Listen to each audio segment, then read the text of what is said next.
ready to explore the mental side of swimming. We're diving into the deep end today, uncovering the hidden pressures beneath the surface. It's more intense than perfecting your stroke, that's for sure. It really is. It's about mental toughness. And to guide us, we have a YouTube video, The Dark Side of Swimming You Never Knew Existed. It digs into the hidden struggles, the stuff we don't see amidst the medals and records. Right. Like an iceberg, you see the physical part. But the mental fortitude, that's the massive foundation below. Okay, let's jump right in. First up, burnout. This video highlights the sheer volume of training. Swimmers are in the pool every single day, pushing their bodies to the limit. And it's not just physical exhaustion, it's the pressure to improve. Always chasing fractions of a second. That takes a toll mentally. It does. Think about pushing yourself too hard, studying all night, a demanding project, that feeling of drain. Imagine facing that every single day. And that leads to burnout. You start dreading the pool. You lose the spark. You might even resent the sport you used to love. Yeah. The video tells a story about this young swimmer, a rising star, on track for the Olympic trials. But the pressure, the training, it became too much. He quit at just 18, totally burned out. It's a reminder that we have to think about the mental side of the sport. It is. And recognizing the warning signs is crucial. Dreading practice, drained even after rest, snapping at people, those are red flags. Like your body is screaming, enough. Exactly. That's where variety comes in, prioritizing rest and recovery. And getting support from coaches, sports psychologists, maybe even fellow swimmers. That fear of failure we all have, well, it's connected to another challenge, competition anxiety. And it's not just about losing, it's about performing under pressure, the weight of expectations. You know, the video describes it as, well, a monster that can devour your confidence and sabotage your performance. Wow, that's intense. It is. Imagine this.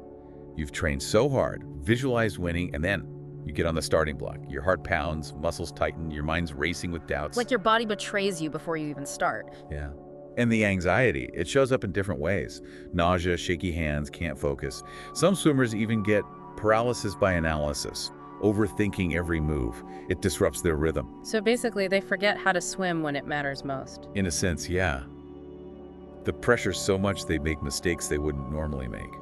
I worked with this swimmer, nationally ranked, but would freeze up at big competitions. She knew what to do, but couldn't do it. Right. We worked on breathing exercises, visualization, positive self-talk, even mindfulness, to help her stay grounded and quiet those thoughts. So it's like retraining your mind. Exactly.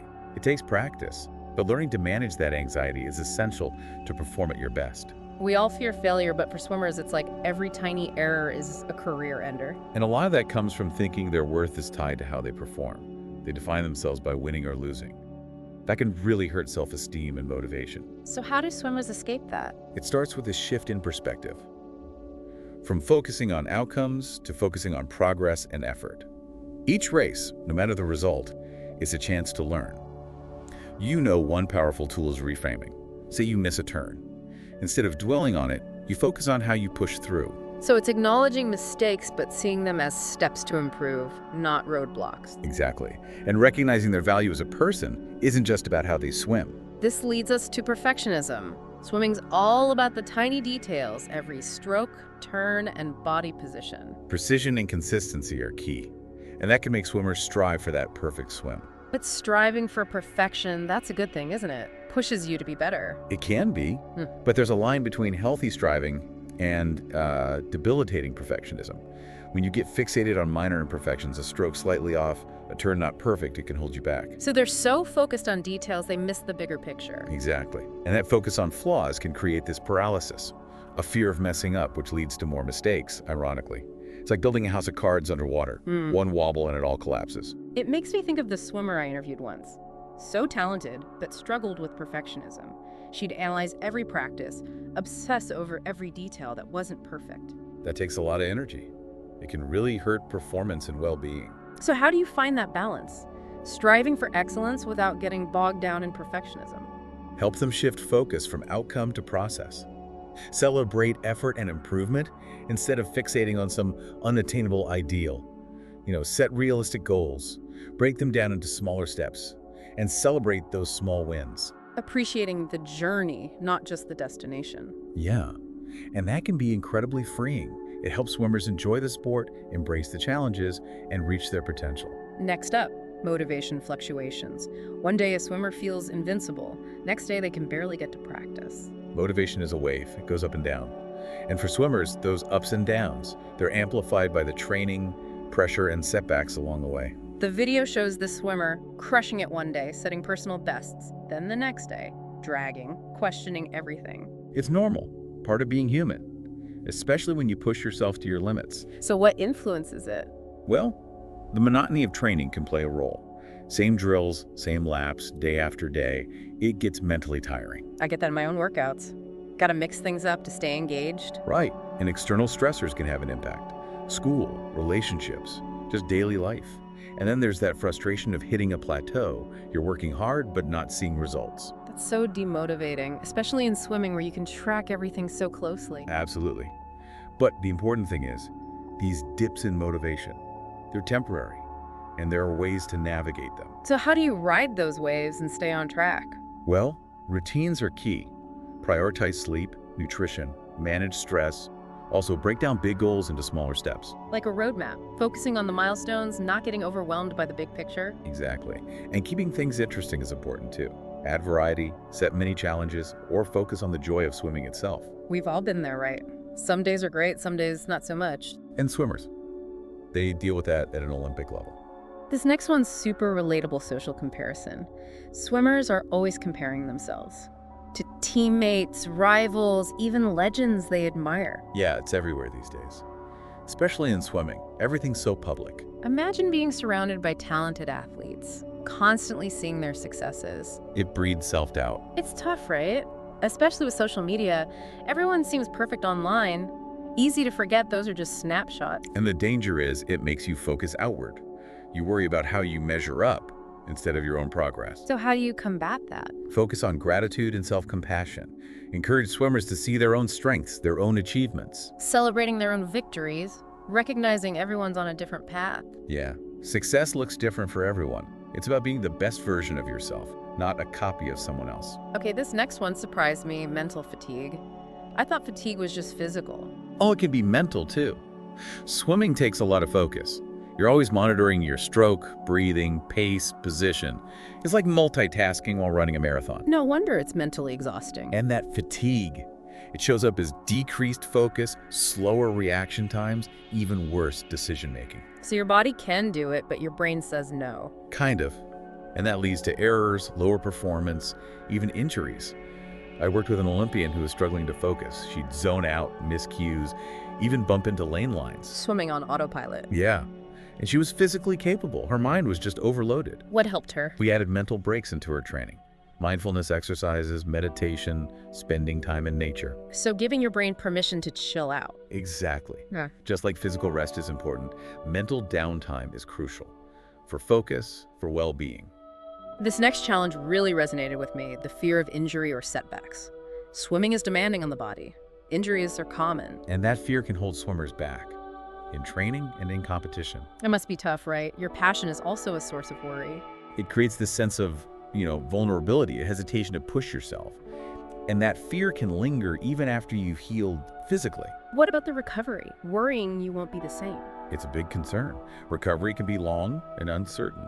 It tests your patience, your resilience. And for someone who's dedicated their life to swimming, the thought of losing that, even temporarily, must be scary. Absolutely. That's why support is so important. Coaches, medical pros, sports psychologists, even other swimmers who understand. It's about trusting the process, trusting your body can heal, and focusing on getting better step by step. Right, and changing how you think about injuries. It's not a failure. It's a chance to learn, to adapt, to become mentally stronger. That's powerful. We've covered a lot in part one: burnout, competition anxiety, the fear of failure, perfectionism, motivation, social comparison, mental fatigue, fear of injury. It's a lot. It is. But it shows how resilient swimmers are. They face these challenges head on every day and keep pushing, keep striving. Stay tuned for part two. We'll delve even deeper into the mental game, exploring techniques for managing stress and anxiety, building resilience, and cultivating a winning mindset. Back for more. We're going even deeper into the mental side of swimming, looking at the strategies and techniques that help these athletes deal with the pressure. It's interesting how these mental challenges are similar to things we all face in our own lives. like at work or even just with personal goals. You're right. And today, we'll see how swimmers handle the intensity of their training, how they set goals to push themselves, and how they use their minds to perform their best. Think of it like building a skyscraper. Physical training is like the materials, but the mental game is the blueprint that guides the whole thing. The video we've been talking about says swimmers train for hours every day, year after year. I can't even imagine that kind of dedication. It's their lives, basically. They're professional athletes, even when they're young. They give everything to be the best. And it's not just about showing up. It's about giving it your all even when you're tired and just want to stop. Yeah, and that's mental toughness. It's that drive to push past your limits, both physically and mentally. The video mentions Michael Phelps. During his peak training, he was swimming almost 8 miles a day, 6 days a week. That's amazing. Almost superhuman. I know, right? But it wasn't just physical. He was mentally focused on every single lap, trying to improve every single time he got in the water. That's what makes the difference. That constant push to be better. I imagine all that repetition could be mentally tough, doing the same thing day after day. It can be. But the best swimmers have found ways to stay focused. It's like a kind of moving meditation. How so? Well, they might really concentrate on their technique, trying different hand positions, different angles to make their stroke better. Or they'll set little challenges for themselves, trying to beat their last time or keep a steady pace. Some even use visualization, picturing themselves in a race, swimming perfectly. So they turn those laps into mental training, working on their focus, their discipline, their ability to see themselves succeeding. Right.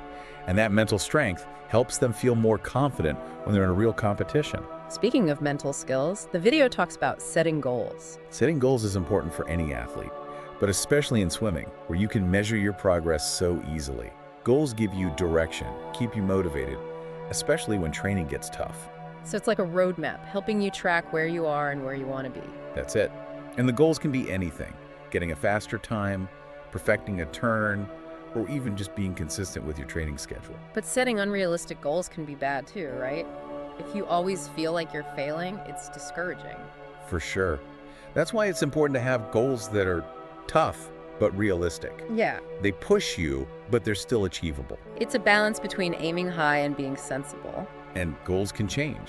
You can adjust them based on how you're doing, what's going on in your life, even if your dreams change. This next topic is really interesting, visualization. It's like practicing in your mind, right? It is. Visualization is used in all kinds of sports. It's especially helpful in swimming, where technique and focus are so important. So you create a picture in your mind. You're swimming the race perfectly, every stroke, every turn. Exactly. And the clearer that picture, the better. You're not just seeing it, you're feeling the water, hearing the crowd, even tasting the chlorine. We're tricking your brain into thinking it's real. In a way, yeah. And the cool thing is, you can practice without actually being in the water. You can work on your strategy, your emotions, all in your mind. So mental practice, even when you're not physically training, that's amazing. Studies show that visualization can really make you perform better. It helps your muscles remember what to do, strengthens your brain connections, and makes you less anxious because it feels familiar. So it's not just some mental trick, it's real. Absolutely, you can use it for anything.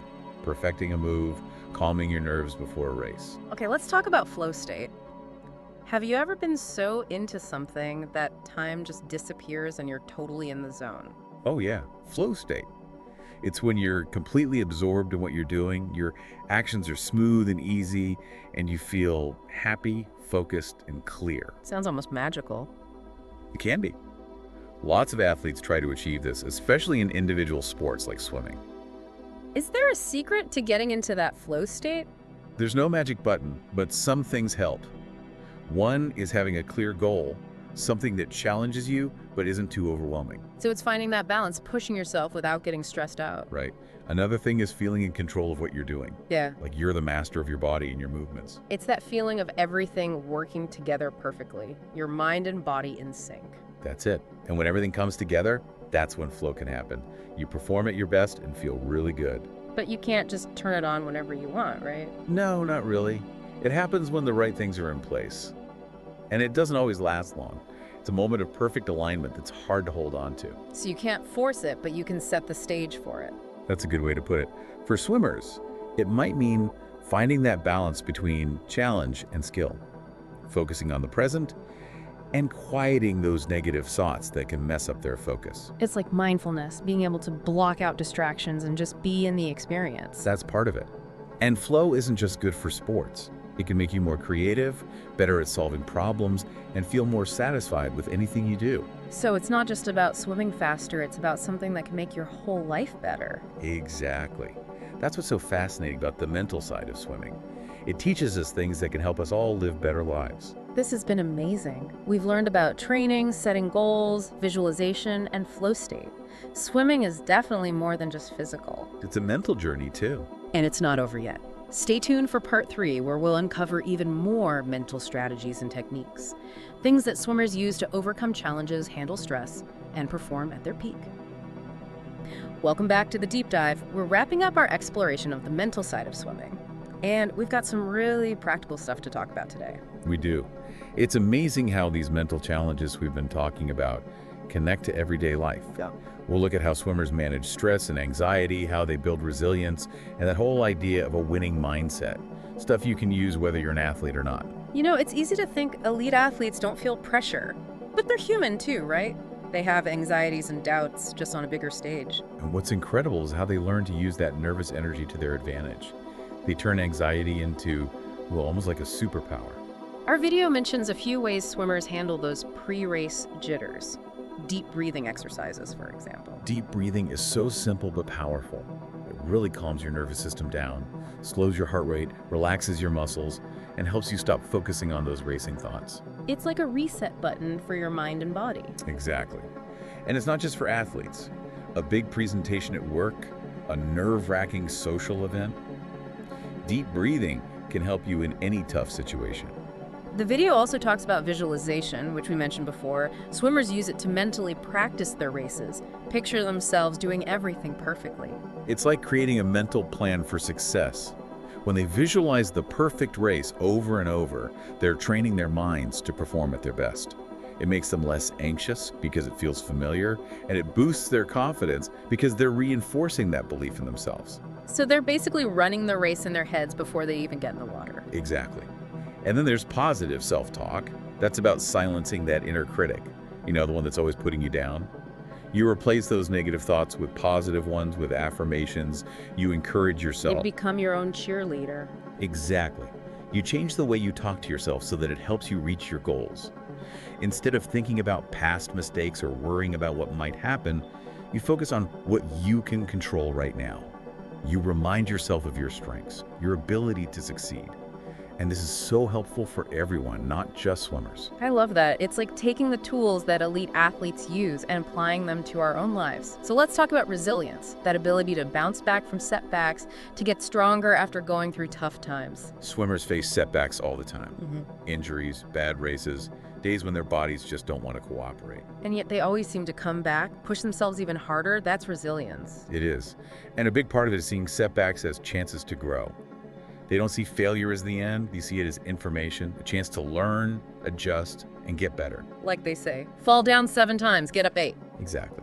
Swimmers learn to see challenges as stepping stones to success. They develop a growth mindset, believing that their abilities can be developed with effort and practice.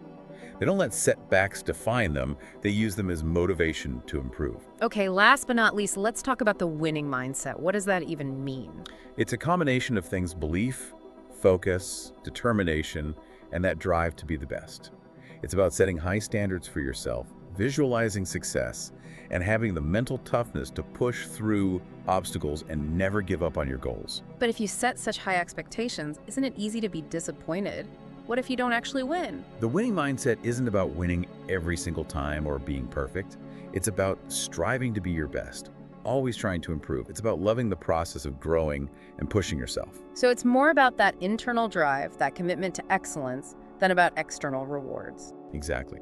And that mindset can be so powerful in any part of life. It's about having a positive attitude when facing challenges, believing in yourself, and having the determination to keep going even when things are tough. This has been an amazing journey. We've talked about the mental challenges swimmers face, how they deal with stress and anxiety, the importance of resilience, and what it means to have a winning mindset. And the most important thing is that these lessons go way beyond swimming.